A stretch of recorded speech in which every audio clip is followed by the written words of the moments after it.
मी तुमच्याशी संवाद साधणार आहे।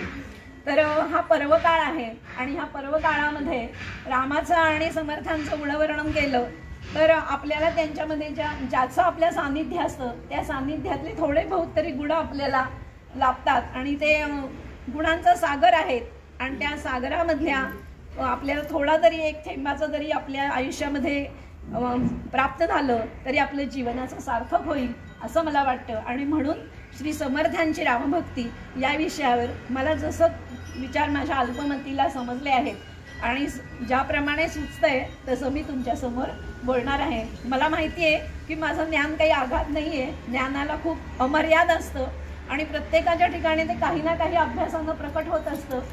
तर समर्थांचं असं आहे की ते रामाचे निस्सीम असे भक्त होते आणि ते काही असे महापुरुष ज्यावेळेला एखाद्या घराण्यामध्ये जन्माला येतात त्यावेळेला त्यांची मागची अनंत पिढ्यांची पुण्याई असते आणि त्यामुळेच ते तिथं जन्म घेत असतात। समर्थांच्या बाबतीतही तसंच आहे। 21 पिढ्या त्यांची काय चालली होती तर त्यांच्या घराण्याची उपासना चालली होती श्रीरामाची आणि त्यानंतरच त्यांना काय झालेलं आहे तिथं त्यांचा जन्म झालेला आहे। आणि केव्हा जन्म होतो अशा यांचा त्यांनाही माहिती होतं की अगदी लहानपणी बघा आपण त्यांच्या चरित्राच्या आधारानेच समजून घेऊया की त्यांची रामभक्ती किती तीव्र आणि तळमळीची होती।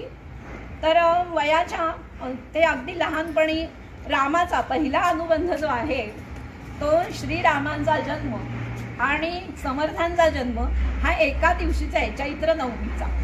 आणि रामभक्त आणि स्वतः राम हे एकाच वेळी जन्माला आले, एकाच दिवशी जन्माला आले, हा निव्वळ योगायोग नाहीये। तर त्यांचे काहीतरी ऋणानुबंध आहेत आणि या ऋणानुबंधाच्या साहाय्यानं तिथं आहे ही घटना घडलेली आहे। दुसरी महत्त्वाची गोष्ट म्हणजे जेव्हा ते जन्माला आले तेव्हा राणूबाई ह्या ज्या होत्या त्या सूर्योपासक होत्या आणि त्या इतक्या प्रखर त्यांची सूर्योपासना होती की पावसाळ्यामध्ये ते सूर्याचं दर्शन झाल्याशिवाय त्या जेवण घेत नसत आणि पावसाळ्यामध्ये कित्येक वेळा दिवस सूर्यदर्शन होत नसे तर त्या अन्नाचा कणही घेत नसत। असं त्यांच्या आईचं सूर्योपासना होती आणि ह्या सगळ्या तप म्हणजे तापणे आणि ही तपश्चर्या उपासनेचा मोठा आश्रय।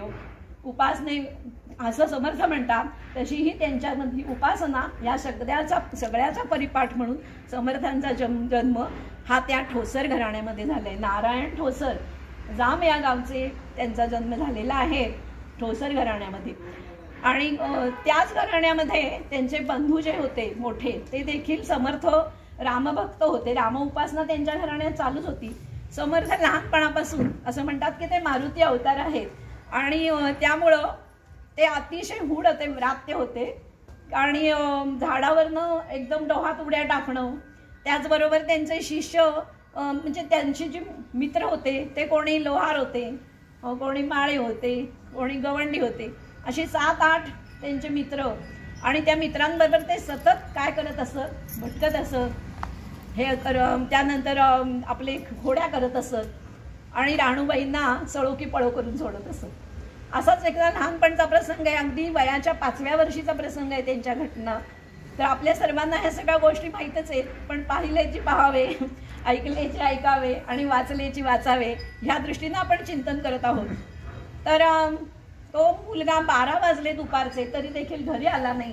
राणूबाईंना नुसतं अस्वस्थ झालं आणि तळमळ्यात होत्या, कुठे गेला असेल हा, आधीच हूड आहे, कुठे काय करतोय, कुठं नदीत पोहायला गेल्या का, सगळीकडे शोधलं, सगळी शेजारी पाजारी शोधून झालं, मित्रमंडळींना समजून विचारून झालं पण कुठेही हा मिळेना। म्हटल्यानंतर शेवटी कोण तर रामराया रक्षण करता घराण्याचा कुलदैवत असं मानलेलं। म्हटल्यानंतर मग त्यांनी साकडं घातलं रामरायाला आणि सीतामाईला सांगितलं की बाई सीतामाई माझं मोर लवकर जवळ घरी येऊ दे, काही खाल्लं नाही पिल्लं नाही, उपाशी तपाशी फिरते, तर तू जर ते लवकर आलं घरी तर तुझी खणा नारळानं ओटी भरीन असं म्हणून राणूबाईंनी पदर बसवला सीतामाई समोर आणि फडताळ्यात गेली की बघायला की बाबा एक खण काढायला गेली तर ही स्वारी आपली फडताळ्यात बसलेली आणि फडताळ्यात बसली तर मग राणूबाईंना राग आला, म्हणजे साहजिकच आहे। ती आई चिडून रागावून म्हणाली लटक्या रागाने, काय आहे नारायणा कुठे होतास, असं इथं का बसलायस तू, काय करतोस इथे, मी कधीची तुझी वाट बघते, किती शोधलं तुला. तर त्या मुलाचं उत्तर आहे ते जगावेगळं उत्तर आहे. त्यांनी सांगितलं चिंता करीतो विश्वाची. म्हणजे हे उत्तर ऐकल्यानंतरच आपल्या लक्षात येतं की त्यांचं लहानपण किती थोर होतं आणि त्यांचं कार्य काय असेल. लहानपणामधनंच त्यांनी किती मनावर घेतला असेल की जन्मोजन्मी आम्ही बहुपुण्य केले तेव्हा या विठ्ठले कृपा केली. जेव्हा या घराण्यामध्ये आल्यानंतर लहानपणापासून त्यांना जाणीव होती की राम आणि माझं एक काय आहे, ऋणानुबंध आहे आणि रामाच्या कार्याकरता आपल्याला इथं काय केलेलं आहे, आपण जन्म घेतलेला आहे. ही जाणीव वयाच्या 5व्या वर्ष असल्यापासून चिंता करतो विश्वाची हे उत्तर माऊलीला त्यांनी दिलेलं आहे. त्यानंतर पुढे थोडा एक 7-8 वर्षाचे मुंज होण्याआधी ते गंगाधर बंधू जे त्यांचे श्रेष्ठ बंधू होते त्यांना असे सांगितलं त्यांनी की मला तुम्ही अनुग्रह द्या, मला अनुग्रह पाहिजे.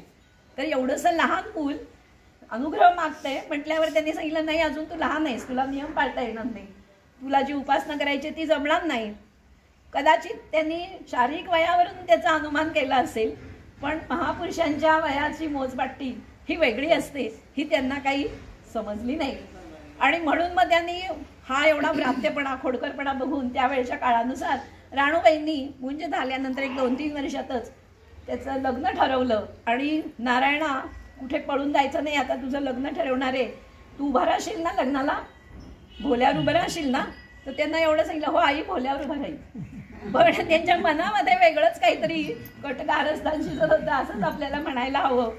आणि ते कटकारस्थान शिजतंय, पण त्या आईला बिचारीला माऊलीला कुठलीही कल्पना नव्हती.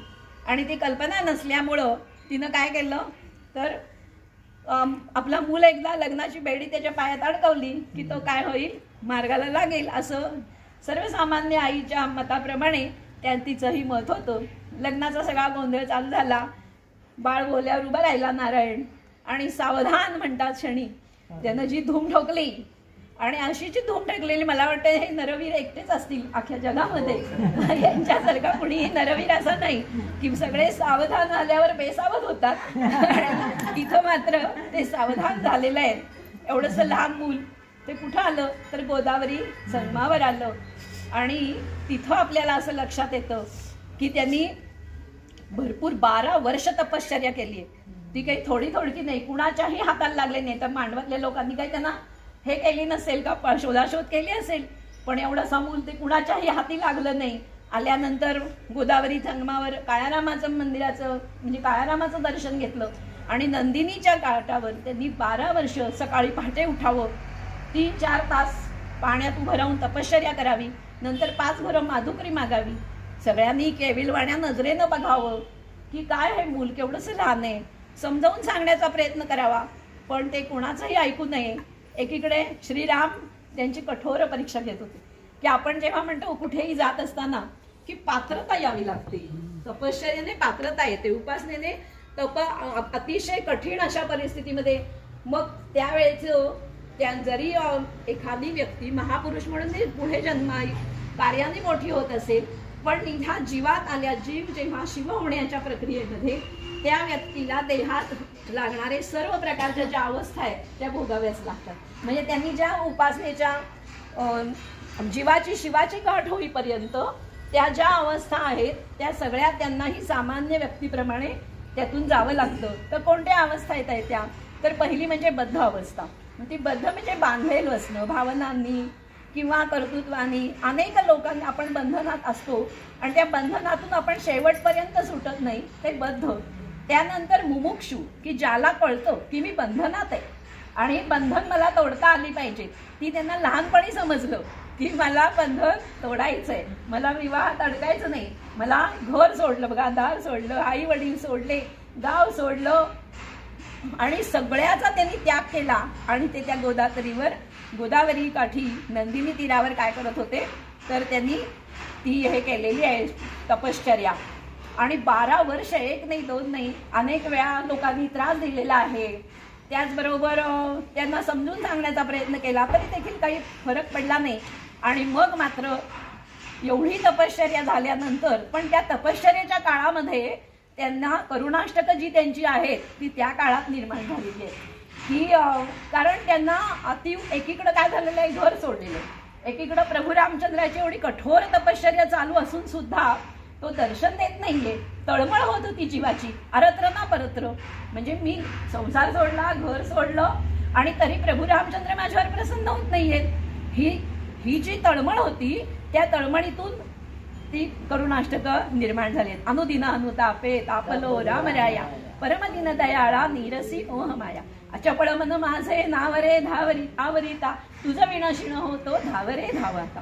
ही जी आर्त करुणाष्टक आपण सरळ जर सगळी वाचली ना, तर मनामध्ये जर आपल्या अंतर्भाव जर आपला जागृत झाला आणि एकरूप झालो आपण त्या करुणाष्टकाशी, तर आपल्या डोळ्यातून घळाघळा पाणी येतो. म्हणजे आपली आणि समर्थांची अवस्था एक होते, आणि त्यांना जे दुःख झालं होतं तेच दुःख आपल्याला सुद्धा होतं, आणि तीच जाणीव आपल्याला निर्माण होते. आणि ती करुणाष्टकं ही अतिशय करुणास्पद आहेत, करुणामय आहेत. आणि ती करुणा कशासाठी आहे, तर जगाच्या तळमळीसाठी आहे. त्यांना स्वतःला असं काहीच नको होतं. 12 वर्षाच्या मुलाला स्वतःला काय हवं असणार आहे? जगाच्या कल्याणा संतांच्या विभूती, देह कष्टविती उपकारी. आणि त्यासाठी म्हणून त्यांनी त्यांचा अवतार काय केला होता, धारण केला होता. पण ह्या तपश्चर्याचं फळ कसं आहे की देव तपश्चर्या करायला लावतो, करून घेतो, कठोर परीक्षा घेतो. आणि कठोर परीक्षा घेतल्यानंतर प्रभू रामचंद्रांना आपल्या भक्ताची जाणीव झाली, आणि त्यांनी काय झालेलं आहे, त्यांना भेट दिलेली आहे. आणि गुरु मंत्र त्यांना स्वतः रामाने दिलेला आहे. राम त्यांचे गुरु होते. आपण म्हणतो बघा, आरती झाल्यानंतर आपलं नेहमीच असतं, तोमेव माता पिता तोमेव तोमेव बंधू सखा तोमेव. पण समर्थांना राम भेटले, आणि आपण नित्य नियमाने आरत्या म्हणत असतो, भक्ती करत असतो, पण आपल्याला का भेटत नाही असा प्रश्न आपल्या सर्वांच्या मनात येतो. पण ती आर्तता आपल्यामध्ये नसते, तो भाव आपल्यामध्ये नसतो. आणि तो भाव नसल्यामुळं समर्थांची जी भेट झाली ती भेट आपल्यापर्यंत होत नाही. म्हणजे जसं की आपण अनेक गोष्टी आहेत, कला आहेत, की बोर्डात येणारे विद्यार्थी आहेत, किंवा IPSC UPSCच्या परीक्षांना जेव्हा दिलेलं असतं तेव्हा किती हजारो विद्यार्थी बसलेले असतात, पण मेरिटमध्ये येणारे विद्यार्थी खूप थोडे असतात. कारण बस पेपर एकच असला तरी अभ्यास, तपश्चर्या आणि साधन हे ज्या मुलांकडनं योग्य पद्धतीनं होतं त्यालाच यश प्राप्त होतं. तसंच तपश्चर्याच्या बाबतीत सुद्धा आहे. आपण म्हणतो की संतांच्या हातून चमत्कार होता, पण माझं मत याही उलट आहे. संत चमत्कार करत नाही, त्यांना सिद्धी प्राप्त झाल्या तरी त्याचा वापर करत नाही. पण परमेश्वराला त्यांची लीला त्याची दाखवायची असते, आणि माध्यम म्हणून ह्या लोकांचं त्यांनी काय करतो, वापर केलेला असतो. आणि म्हणून ते आपल्याला पटत नाही की समर्थांना जर कोणी म्हणलं की तुम्ही अमुक ठिकाणी चमत्कार केला तर आता इथंही करा, तर ते म्हणतात मी चमत्कार केला नाही आणि मला चमत्कार करायचा नाही.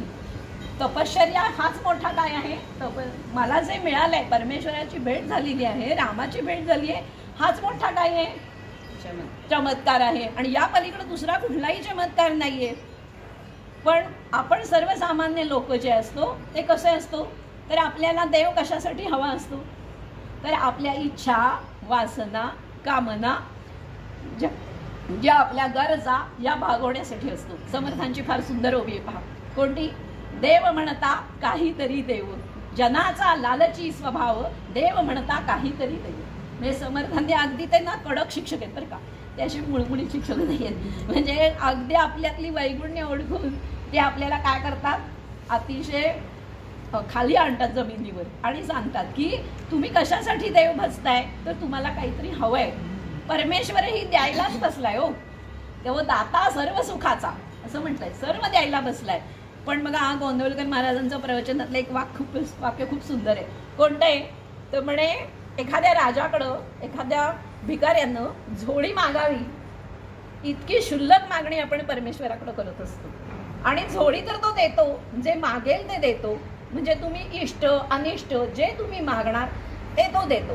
पण आपलं मागणं कसं आहे की शाश्वत मागणं नाहीये, अशाश्वत मागणं नाहीये, तर अशाश्वत मागणं आहे. की अशाश्वत म्हणजे मला काय आहे, तात्पुरतं, की मला आत्ता गरज भागली पाहिजे. काय झालं पाहिजे, बाबा अमुक एक शिक्षण झालं पाहिजे, अमुक एक व्यक्ती म्हणजे माझं लग्न झालं पाहिजे, मला मुलं बाळ झाली पाहिजे, आपला पैसा मिळाला पाहिजे, बंगला मिळाला पाहिजे, गाडी मिळायला पाहिजे. ह्या वासनांची, ज्याला आपण म्हणतो बकेट लिस्ट, ती कधी आपली संपतच नाही. आणि त्याच्या तो देतो नाही असं नाही, कधी देतो कधी नाही देत, पण त्याला ते द्यायचं नसतं. पण असं म्हणे पशुदेही नाही गती ऐसे सर्वत्र बोलती. मग आपण पशु म्हणून जन्माला आलो नाही, मानव म्हणून जन्माला आलोय. तर मानवी जीवनाचं सार्थकता कशामध्ये आहे, तर आत्मज्ञान करून घेण्यामध्ये आहे. आत्मज्ञान म्हणजे काय, तर मी कोण स्वतःला ओळखणं हा खरं आत्मज्ञान आहे.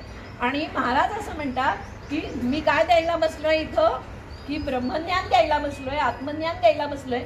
पण अहो असं कुणी मागणारं माझ्याकडे येतच नाही. सगळे हिंग जिऱ्याचे गिराईक आहे. महाराजांनी अगदी थोडक्यात आपल्याला सांगितलंय की मी काय मी सम्राट आहे, द्यायला बसलोय, पण मागणाऱ्याची काय नाहीये, पात्रता नाहीये. समर्था पुढे काय मागो कळेना, गुणे इष्ट धारिष्ट त्याचे चुकेना. आणि त्यामुळं आपल्या समोर देणारा कितीही समर्थ असला तरी आपली झोळी फाटकी असल्यामुळं, आपलं मागणं काय आहे तर तुटपुंज असल्यामुळं तो आपल्याला जे पाहिजे ते देतो. आणि मग आपल्या जीवनाचं सार्थक होण्यापासून आपण कोणी कधीही वाचू शकत नाही, म्हणजे होत नाही, आपल्या जीवनाचं सार्थक घडत नाही. तर ते सार्थक घडायचं असेल तर या सगळ्या गोष्टींची आवश्यकता आहे. तर ते अगदी मोठ्या त्यांना श्रीरामाची रामभक्ती बघत असताना आपण जर मनाच्या श्लोकाचं बघितलं, सदा सर्वदा देव सन्निध आहे, कृपाळूपणे अल्पधारिष्ठ पाहे. आपण म्हणतो काय जरा संकट आलं की अस्वस्थ, जीव खालीवर, कसं होणार काय होणार, हा आपला मंत्रच आहे. आणि आपण सदा दुःखी असतो, म्हणजे आपल्याला फार आवडतात सॅड सॉंग्स आर आवर फेवरेट सॉन्ग. म्हणजे दुःख आणि करुणा याच्याशी आपलं खूप मोठं नातं आहे. आणि संत काय म्हणतात, आनंदाचे डोही आनंद तरंग. आता आम्ही सदा दुःखामध्ये बुडून गेलेलो, आम्हाला सुख झालं, सुख पाहता जवळ एवढे, दुःख पर्वता एवढे, ही आमची आवडती वाक्य आहे. मग असं का बरं घडतं. आणि संत कसे म्हणतात की मी आनंदात, असं आमचे श्री गुरु फार सुंदर सांगतात. ते म्हणे आपल्याला आनंदाच्या गावाला जायचंच नाहीये, आमचा परमार्थ आम्हाला नकोच आहे, आम्हाला तात्पुरतं काय पाहिजे, सुख पाहिजे. आणि तात्पुरत्या सुखासाठी म्हणून आपण काय करतो, जसं लहान मूल असतं चॉकलेटवर त्याला समाधान मानतो, गोळ्या बिस्किटांवर समाधान मानतो, एक गाडी आणली संपलं, त्याची त्या सरड्याची धाव कुंपणापर्यंत. तशी आपली धाव आहे ती कुंपण्यापर्यंत असल्यामुळं आपल्याला जे शाश्वत सुख, समाधान, शांती हे मिळत नाही. आपण खूप नशिबान आहोत की बहु आहोत असो तो सुंदर महा, परंतु आपला भारत देश आहे तो अतिशय सुंदर असा देश आहे. कुठल्या अर्थानं अस्वच्छता असेल, जातीयता असेल, मतभेद असतील, असंख्य गोष्टी आहेत, पण इथलं एकत्रित येणं, म्हणजे मी शैला दाभोळकरांच्या बरोबर बोलत असताना एकदा अमेरिकेला त्यांच्या मैत्रिणीनं त्यांची भेटायला आली होती, अमेरिकेतली मैत्रीण, आणि तिनं असं सांगितलं की म्हणे अगं तुम्ही भारतातले लोक खूप सुखी आहात. तर म्हणे कसं आहे, तर म्हणे आम्हाला ना, आम्ही कोणी कोणाशी संपर्क ठेवत नाही, कुणाला संवाद नाही आहे तिथे, आणि संवाद नसल्यामुळं आमची दुःख, आपण ज्याला म्हणतो भावना विरेचन, कॅथर्सिस म्हणतात इंग्लिशमध्ये त्याला, ते होतच नाही आमचं. मला जर आज दुःख झालंय, आनंद झालाय, मला काही गोष्टी सांगायच्या आहेत, तर माझी मैत्रीण मला भेटू शकत नाही. किंवा आणि मग आमच्या इथे सायकॅट्रिस्टला फार मोठी डिमांड आहे, आणि मग ती पण कशी आहे, तर आज सायकॅट्रिस्टची जर मी ट्रीटमेंट घेतली तर मला आज दुःख झालं तर मला आज तिच्याशी बोलायला पाहिजे ना, तर मला 6 महिन्यांनी अपॉइंटमेंट मिळते. तोपर्यंत मला म्हणे बरीच दुःख काय झालेली असतात माझी, निघून गेलेली असतात. म्हणून मानसिक आजारानं ही माणसं फार, शंकर अभ्यंकरांचं फार सुंदर वाक्य आहे. त्यांनी असं सांगितलं, हे विश्व जर हे एक घर असेल तर त्या विश्वामधला सगळ्यात म्हणे सुंदर असं वाक्य आहे बघा त्यांचं, की निरनिळ्या घरातली दालनं आहेत. कुणी जपानमध्ये इंडस्ट्री असेल, अमेरिका म्हणजे दिवाणखाना असेल, किंवा काय अन्य गोष्टी त्यांनी इतर देशांच्या सांगितल्या, पण भारत म्हणजे देवघर आहे म्हणे. आणि हा ही शंकर अभ्यंकरांना टाळ्या घ्या. आणि ह्या देवघराचं मूल्य आपल्याला कळलं पाहिजे. म्हणजे आपण कसं म्हणतो की इतर ठिकाणी जातो, रस्ते असतील, गर्दी असेल, ट्रॅफिक असेल, अन्य समस्यांना तोंड द्यावं. जगामध्ये एका परमेश्वराखेरीज दुसरी कोणतीही गोष्ट परिपूर्ण नाही. मग इथं तिथं एवढं जर चांगलं आहे तर तिकडच्या सरोजिनी नायडू असू दे, किंवा मदर तेरेसा असू दे, किंवा भारत इतर देशांना आपलं आकर्षण का वाटतं, तर इथे काय आहे. म्हणून जे आपले मोदीजी आहेत पंतप्रधान, त्यांनी आपलं भारताचं काय ओळखलं, गमक ओळखलं. आपली संस्कृती हे आपलं मूल्य आहे, आणि आपली संस्कृती याचा आपण काय केला पाहिजे, प्रचार आणि प्रसार झाला पाहिजे. आपल्या इथं आपण म्हणतो की शिक्षण काय, हॉस्पिटल्स काढावी, शाळा काढावी, महाविद्यालय काढावीत, पण हे समर्थांच्या भाषेत जर विचार केला तर आत्मज्ञानाची गोष्ट कोणती मिळेल तर ती देवळामध्ये मिळणार आहे. मूर्तीतून पाहायचं आहे, मूर्तीत नाहीये परमेश्वर हे त्यांनाही माहिती आहे. सगुण आणि निर्गुण ही दोन्ही भक्ती श्रेष्ठ आहे असं समर्थ म्हणतायत. की पहिल्यांदा त्यांनी असं सांगितलं की सगुणातून आपल्याला काय जायचंय, निर्गुणाची भेट घ्यायची. मग सगुणातून निर्गुणाची भेट जर घ्यायची असेल तर आपल्याला काय करावं लागेल तर पहिलं सगुण मूर्तीचं वर्णन करावं लागेल, भक्ती करावी लागेल. जसं म्हणतात की पहिला कोण आहे तर वैकुंठीमध्ये असणारा पहिला समुद्र मेलेटा म्हणजे विष्णूचा अवतार आहे. समुद्रामध्ये काय शेषशाही भगवान. दुसरा कौसल्य का बेटा, दुसरा जो आहे तो कौसल्याचा बेटा आहे. आणि तिसरा कोण आहे तर तो हर एक के दिल में बैठा तो आत्माराम आहे. मग आपल्याला रामापासून आत्मारामापर्यंत नेण्याचं कार्य समर्थांनी केलेलं आहे. म्हणजे त्यांना कळतंय की केवळ कौसल्याचा राम हे परब्रह्म नसून या चराचरामध्ये प्रत्येक प्राणी मात्रांच्या अहम वैश्वा नरो भूत्वा प्राणीनाम देहमाश्रिता. आणि समर्थांचं कार्य जे आहे ते यासाठी आहे. रामभक्ती आहे ती यासाठी आहे म्हणून ते अभिमानानं सांगतात. आमचा कुलदैव कुलस्वामिनी कोण आहे तर रामचंद्र आहे.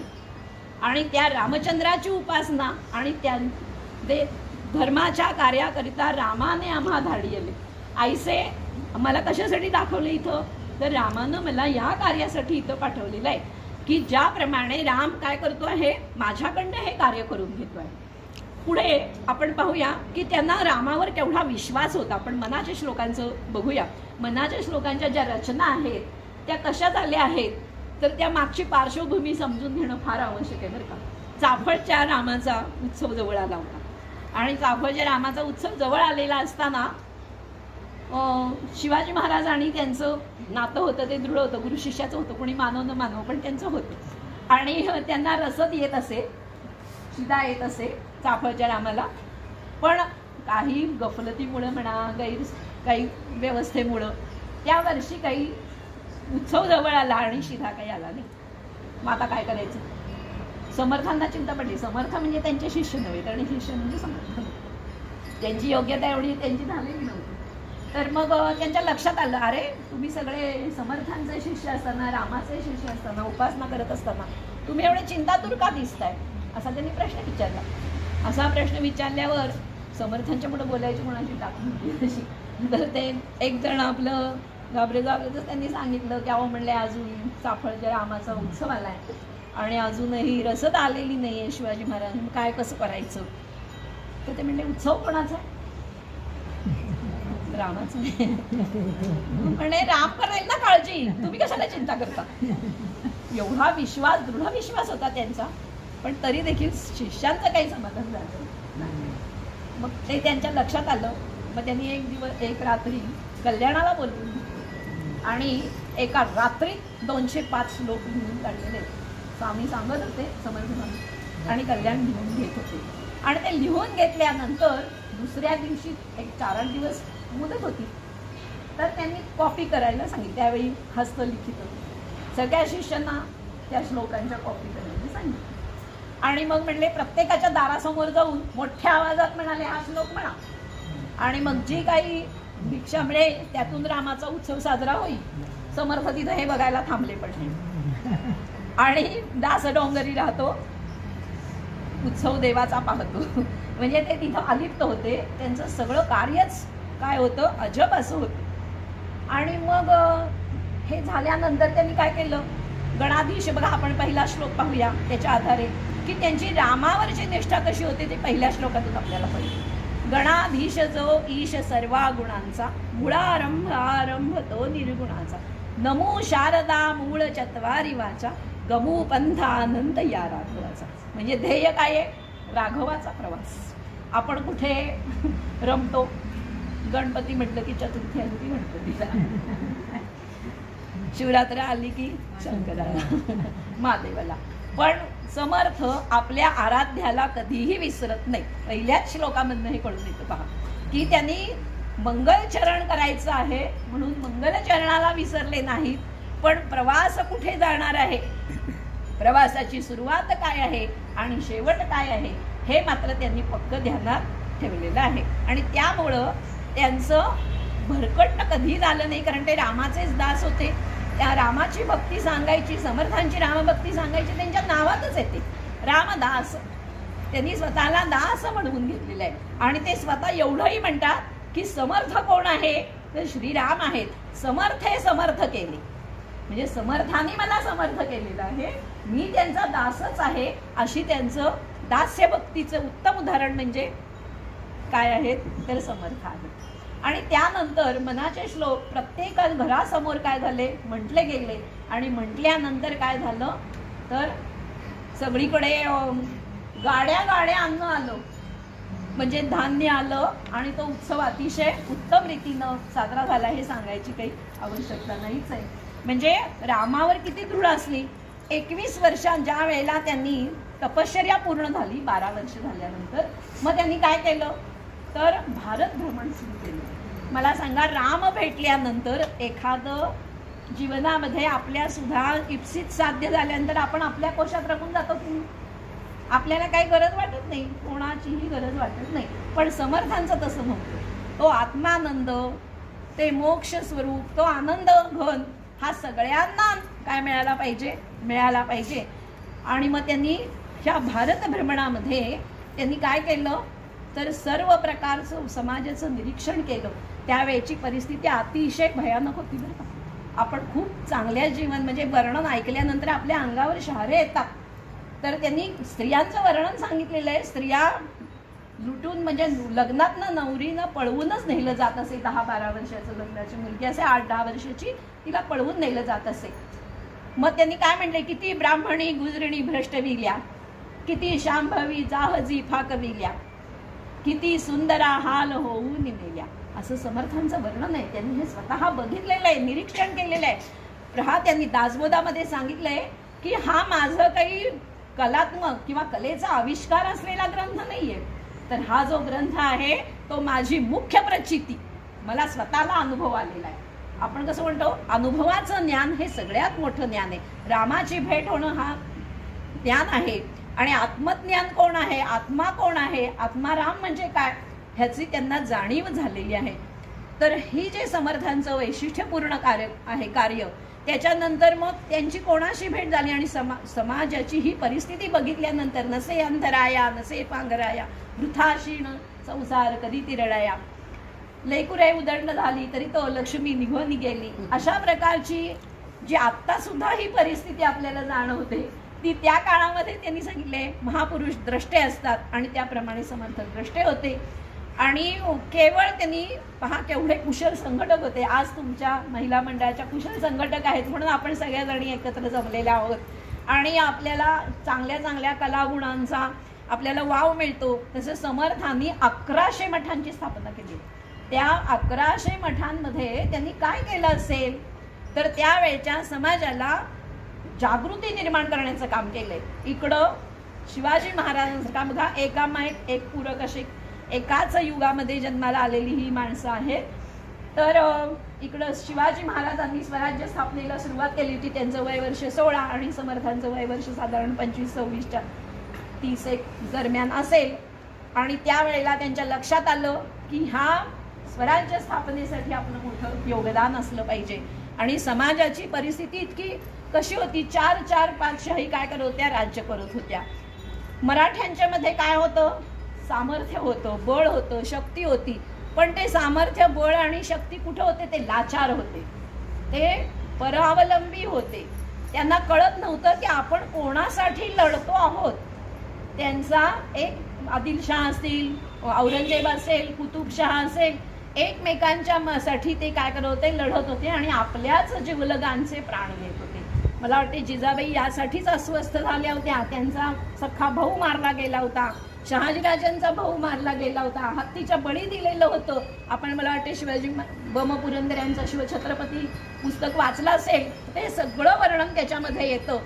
आणि ही परिस्थिती बघितल्यानंतर, हा अनागोंदी कारभार बघितल्यानंतर समर्थांनी काय पहिलं केलं असेल तर हनुमंताची काय केलेली आहे, त्यांनी उपासना करायला सुरुवात केली. हनुमंतांच्या मंदिराची स्थापना केली आहे. गावोगावी हनुमंतांची मंदिराची स्थापना केली. अगदी भारतभर त्यांनी हनुमंताची मंदिरं आहेत. पण समर्थ प्रस्थापित आपण सहलीला जातो तेव्हा समर्थ प्रस्थापित मारुती आपल्याला जिथं तिथं दिसतात. तर त्यावेळी जिथं तिथं त्यांनी मारुती का मारुती मंदिराची बुद्धी आणि युक्ती आणि शक्तीचं आराध्य दैवत असलेले मारुती हे त्यांचं काय होतं बलस्थान होतं.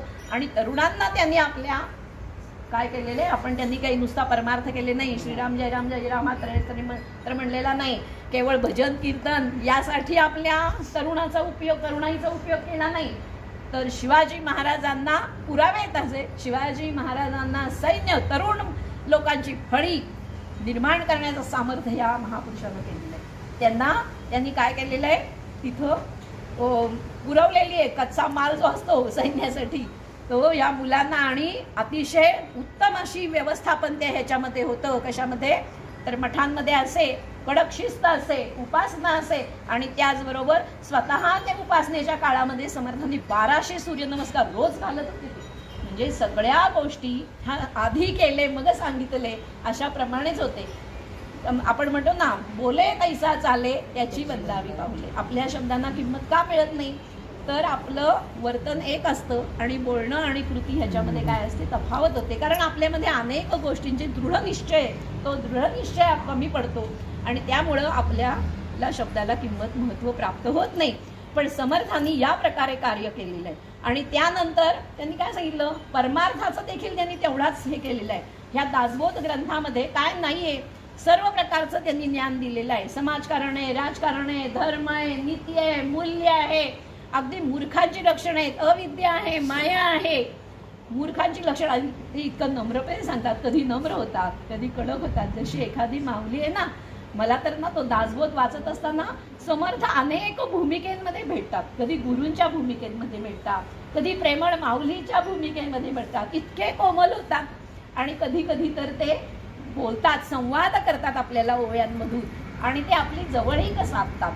तर ही जवळीक साधण्याचं तर ते काय सांगतायत की परमार्थधारी तो राज्यधारी.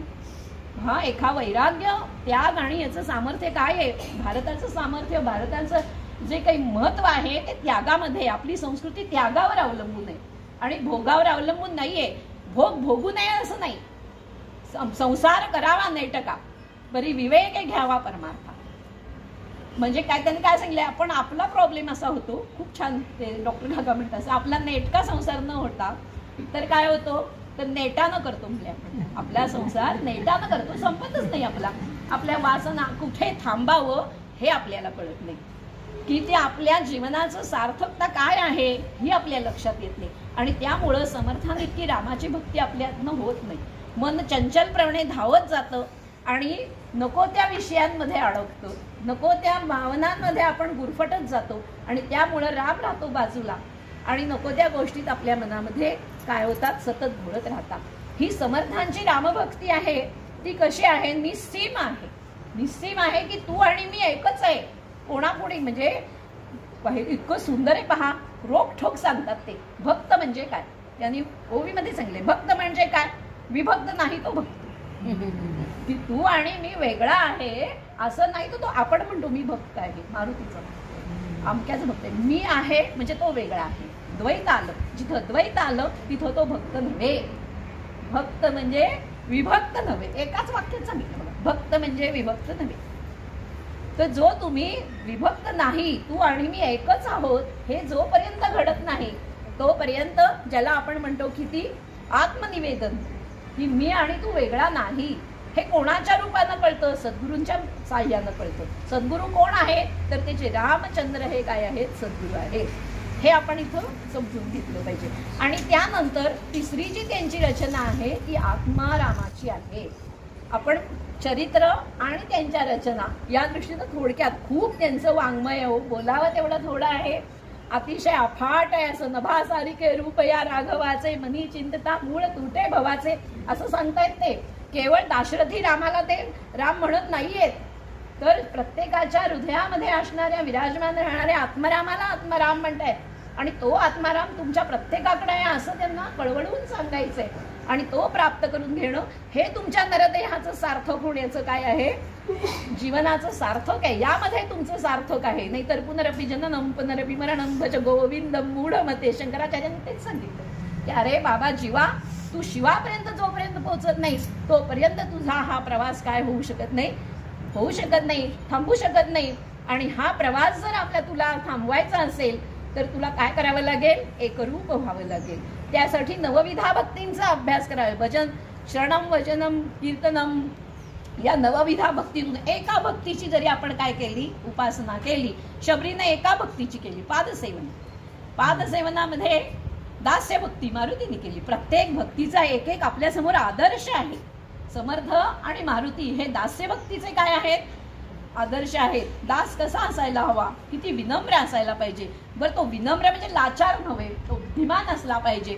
योग्य त्यावेळी त्यानं आपल्या कोण धनी आहे त्याला काय दिली पाहिजे, सूचना दिली पाहिजे, नम्रपणे सांगितलं पाहिजे. पहा, समर्थ रामायणामध्ये आपण पाहतो आहोत की मारुतरायांनी युक्तीनं आणि बुद्धीनं कितीतरी वेळेला रामापेक्षा सुद्धा काय केलेलं आहे. पहा, सुंदर गोष्ट आहे मारुतीच्या चरित्रातली, की ज्या वेळेला ती आपली आई, आपण आई कशा असतो बघा, त्याचा हा उत्तम नमुना आहे. आणि मारुतीची आई अंजली कशी होती ते हे आपल्याला कथेतून समजतं. तर ज्या वेळेला सीतामाईंना शोधण्यासाठी मारुतीची योजना काय केलं, नियोजन केलं, नेमणूक केली. आणि मग ते म्हणले, त्यांनी विचारलं तर ते सगळी वानरं तिथं आली आणि ते म्हणजे कोणाला निवडलं. पण म्हणले तो किती हुशार होता, तर तो बाकीची वानरं होती ती भराभरा शोधायला म्हणून काय झाली, उड्या मारायला लागली. तर मारुती तिथेच थांबले. तर ते म्हटले की मला असं समजते की मी जाणार आहे, हे बरोबर आहे, पण मला ओळखणार कशा सीतामाई, म्हणजे हा प्रश्न त्यांनी विचारला. आणि मग त्यांनी ते म्हणले हा बरोबर आहे तुझं, म्हणून त्यांनी आपली मुद्रिका दिली. तुम्हाला हा सगळा रामायणाचा कथाभाग माहितीच आहे. तिथं ते समुद्र ओलांडून गेला, काय म्हणतात तसं कपीवर तो त्याला वरच होता की तो अणुपासून ब्रह्मांडा एवढा होत जात असे. रंगेत एका माशीला, किड्याला सुद्धा जाण्याची हे नव्हती, तरी पण ते गेले. तिथं इतकं हुशारीनं वागले, चातुर्यानं वागले. एवढंच नव्हे तर त्यांनी रावणाची लंका जाळली. इथंपर्यंत त्यांचं कार्य झालं आणि शेपूट बुडून पुन्हा आईकडं परत आले. आणि आईला सांगितल्यानंतर दास कसा असावा त्याचं उत्तम उदाहरण आहे बघा, की आईला येऊन सांगितलं अंजनी माता मी मारुती, तर ती अंजली म्हणली सीता कुठे आहे?